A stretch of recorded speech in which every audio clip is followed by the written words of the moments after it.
Welcome to another episode. Just as Republicans and isolationists caused the withdrawal of America from Europe after World War I, where America defeated Germany and put an end to the slaughter of millions of people, we are seeing America now moving away from international affairs, and therefore we are facing a more dangerous world. When America retreated from the global efforts to create a League of Nations, the era after World War I, that itself gave the fascists the opportunity to shape the world the way they wanted. From fascist Japan to fascist Italy and the most racist regime, the Nazis in Germany, all these countries brought war, death, and destruction to millions of people from Europe to Africa and to Asia. Now, because the new Republican Party,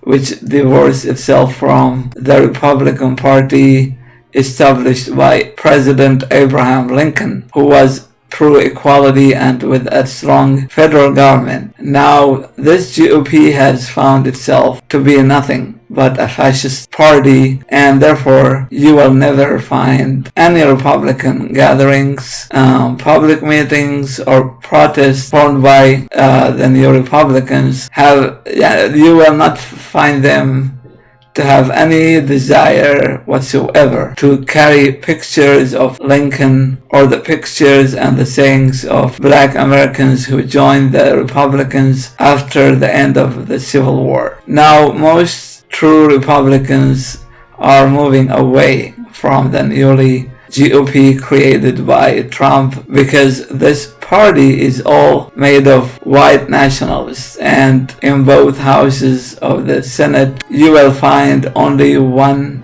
non-white senator, Tim Scott, who is an African American from South Carolina. That's the only non-white among representatives and senators. And as we see, the Republican Party sees no American worthy of power unless he or she is white, rich, Christian. So not just that, the new GOP avoids any mention of fascism or fascists to the extent that they decided to replace historical facts with an imagined history that fits the Trump's GOP point of view. Fox News, which is the best mouthpiece of white nationalism, insists even on calling the Japanese fascist empire, whom we fought during World War II, as Communist Japan, as you see here. Let's watch this video. We defeated Communist Japan, radical Islamists.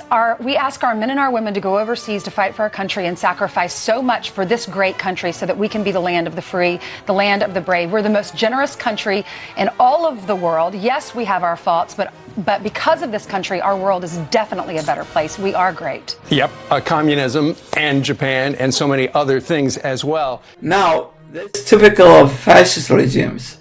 And as I have lived in and studied in the Middle East for a long time, I can recognize easily the similarities between the Republican Christian discourse and that which the Arab and the non-Arab fascist dictators use in the Islamic world. When Saddam Hussein was trying to establish his power, I remember him using an appeal to the Islamic history and how great was Iraq under the Islamic Empire at the time of the Abbasids in early Islam.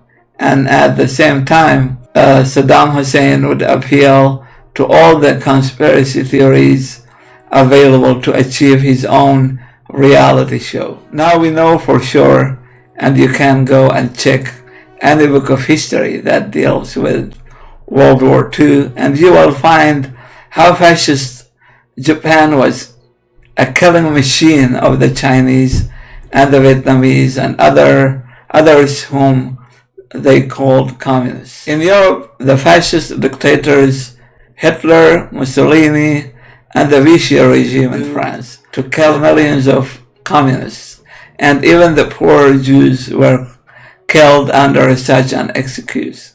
Here, I'm not saying that the communist regimes of Russia, China, and other countries were any good, but to mix the two dictatorial ideologies as one is in itself a crime against truth, because that's not how we study history or how we do history. Republicans argue that the Nazis called themselves socialists, and thus we should accept the Nazis to be nothing but an offshoot of communism. However, this is not quite accurate, as both ideologies did appeal to socialist themes and principles, yet specifically the fascist Nazis in Germany and the PNF fascist party in Italy under Mussolini chose to use socialism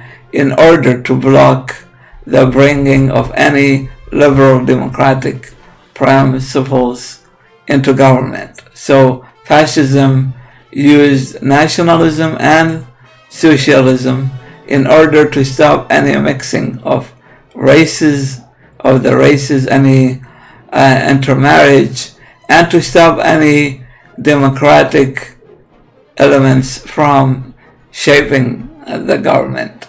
Now, the new GOP does not hide its white nationalist agenda, and Trump did announce on TV that he is an American nationalist, and his alliance with Steve Bannon and Stephen Miller is more than enough to prove this point. But I will still give you this speech of Trump as an example. Let's watch it together.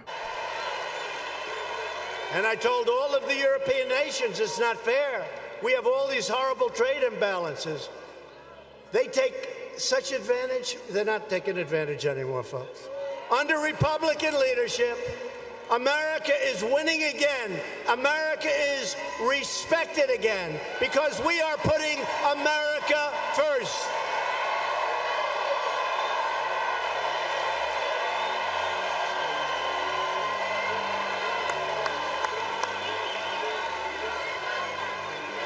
We're putting America first. It hasn't happened in a lot of decades.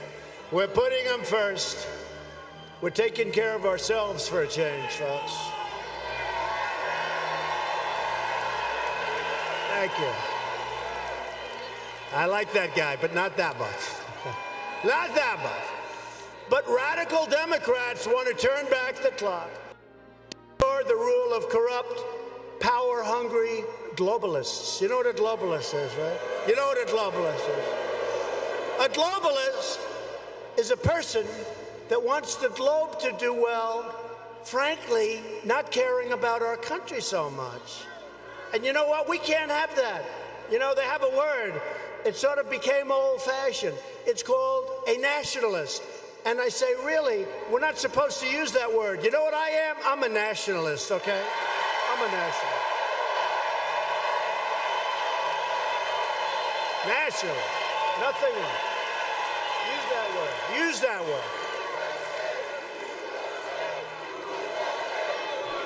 Now, the nationalists want to move the world backward to an age when there was no internet or global media or global agencies.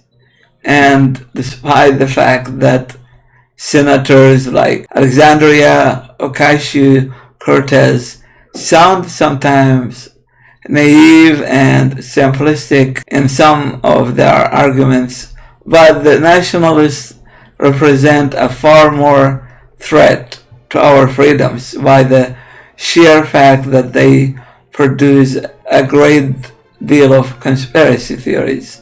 Go and check, for example, any flat earth groups on social media, and you will find that vast majority of them are Christians and Trump supporters.